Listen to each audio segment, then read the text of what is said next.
Welcome back to part two of our Walt Whitman episodes. So, today we're going to finishing on, but if you're new here, hit that like button, ring that bell for notifications. Also, please hit that subscribe button, help a girl out.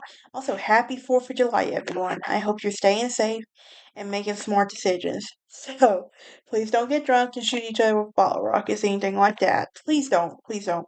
Don't drink and drive, don't do anything stupid. But anyway, let's jump right in, shall we? Because we have a lot more details to go over with Walt Whitman. So Whitman, his work broke the boundaries in many poetic forms and generally prose-like, and its signature style deviates from the course in which his predecessors includes idiosyncratic treatment of the body and the soul as the left and other, and its unusual images and symbols, including rotting leaves, troughs of straw, and debris. Now, Whitman openly wrote about death and sexuality, including prostitution. He was often labeled as the father of prevers, though he did not invent it.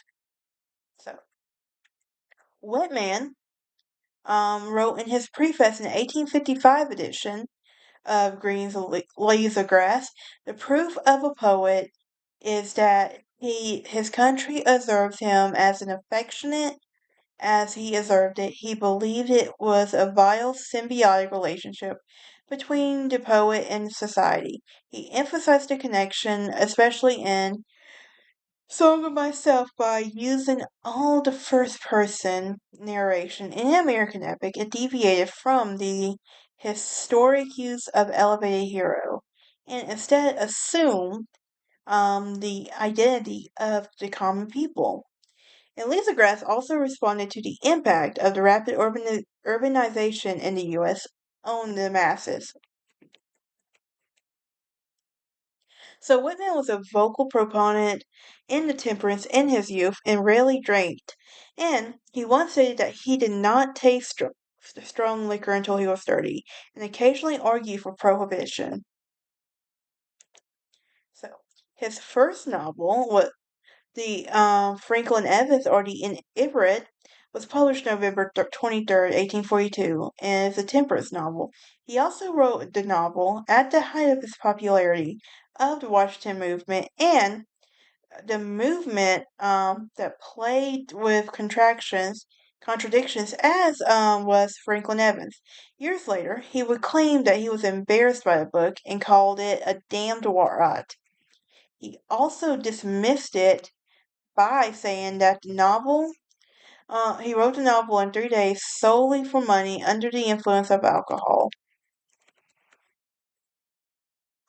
So, even so, he wrote the book in recommending temperance and including the Madam in the short story Rubens Lazarus. Later in life, he was more liberal with alcohol and enjoying local wines and champagne.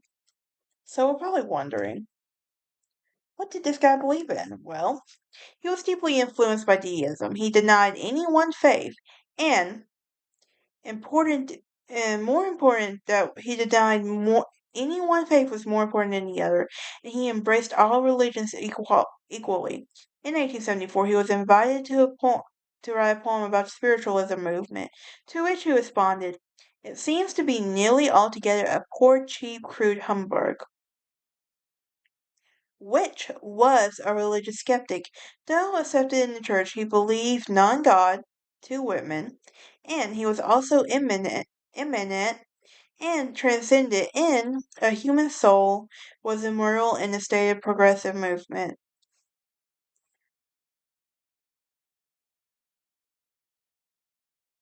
So now there is a rumor that Whitman and Peter Dole is speculated to have been in an intimate relationship as well. Now, though biographers continue to debate his sexuality, he is described as either homosexual or bisexual. In his bisexual. So he was also usually described. So his orientation is generally assumed on the basis of his poetry, though this assumption can be disputed. In his poetry, does depict love and sexuality more earthly, individualistic ways common in American culture before the medicalization of sexuality in the late 19th century. Okay, I know it just now. But though the leaves of the grass was often labeled pornographic obscene, only one critic remarked at the author's presumed sexual activity. In a November 1855 review, Rufus Wilmot Griswold suggested that he was found guilty of the horrible sin to be not mentioned among Christians.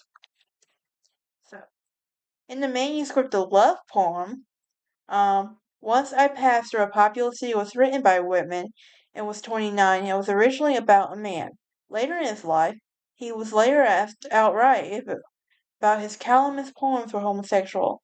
John Addington Symonds inquired about athletic friendship and the love of a man and the love of friends, and he chose not to respond. He also had an intense friendship with many men and boys throughout his life. Some biographers even suggested that he actually engaged in sexual relationships with male, while others cite letters, journals, and others claim that he had proof of sexual nature. Now, English poet and critic John Addington um, Symonds spent 20 years in correspondence trying to pry on him. Peter Doyle may be the most likely candidate for the love of his life. Now, Doyle was almost a conductor who Whitman met about 1866, give or take, and the two were inseparable for years. In his notebook, he described Dole's initials as 16.4.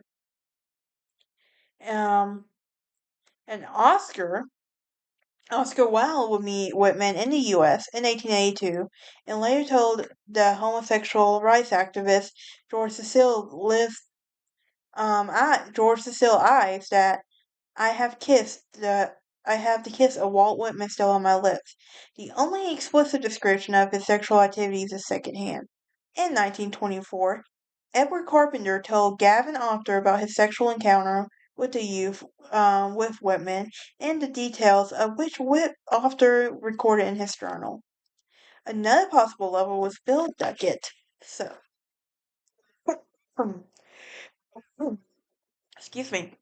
As a teenager, he lived on Strange Street in Camden, and he moved in with Whitman, living with him under a number of years serving as various roles. Duckett was 15 when Whitman bought his house, and from at least 1880, Duckett and his grandmother Lydia Watson will board subletting space from him, and because of his proximity, Duckman and Whitman met as neighbors. Their relationship was close, and they were sharing Whitman's money when he had it. So, what? So, Whitman described his friendship as thick. And though some biographers describe Duckett as a boarder, others identify him as his lover. And there's a photograph together of them where it's modeled in the conventions of a marriage portrait. Now, another young man with whom Whitman had an intense relationship with was Harry Stafford. And this was, excuse me, and he stayed with Whitman at Timber Creek when he met him in 1876 when Stafford was 18, and Whitman would give him a ring, and he returned it and was re-given over the course of a stormy relationship that lasted several years. And on the ring, Stafford wrote to Whitman, "You know when you put it on there was, but one thing was apart from it, and it was death." There was also some evidence that he had sexual relations with women as well, such as New York actress Ellen Gray in the spring of 1862, but it's not known whether it was also sexual. He was also photographed with her decades later when he moved to Camden, calling her an old sweetheart of mine. Now, toward the end of his life, he had many stories of previous girlfriends and sweethearts denied the allegation in New York held that they ever had a love affair. In his biographer writes, discussion of his sexual orientation will probably continue in spite of whatever emerges. So, what about the Shakespeare authorship? Well, Whitman was an adherent of the Shakespeare authorship question, refusing to believe in the historical attribution the works of Shakespeare, Estra, and everything. So, let's talk about the slavery part now. Like many of the Free Soil Party who were concerned about threat slavery were opposed on the free white labor in the northern business exploiting the newly colonized western territories. Whitman opposed the extension of slavery in the U.S. and supported a Wilmot Proviso. At first, he was opposed to abolitionists, believing the movement did more harm than good. In 1846, he wrote that the abolitionists had slowed an advancement of the cause by their error, altruism, and officiousness. So, his main concern was their methods that disrupted the Democrat Party as the refusal of the states to the interest in the nation as a whole. In 1856, the unpublished 18th presidency addressed the man and he wrote, "You either abolish slavery or it will abolish you." Whitman was described to the widespread opinion that even free African Americans should not vote, and concerned the increasing number of African Americans in the legislature. As David Reynolds wrote, he was wrote in prejudiced terms of the voters. So let's talk about his nationalism now. Whitman is often described as America's national poet. He created an image in the U.S. itself. His nationalism issues avoided the concerning treatment of Native Americans.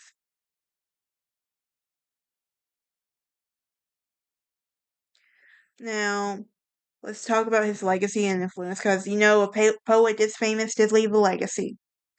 It was in 1940 that he was honored with the famous American series postage stamp issues, and it has been claimed that he was a poet of democracy in the U.S. Okay,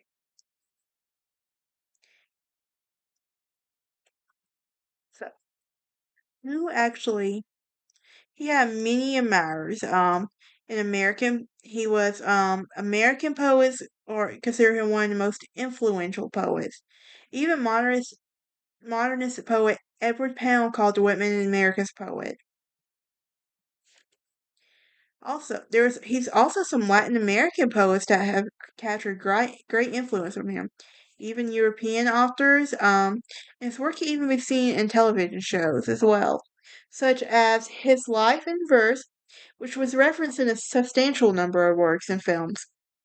In the movie Beautiful Dreamers, the Dead Poets Society. I made my Taylor Swift reference without trying to. And everything. It's also been seen in many music authors and everything else.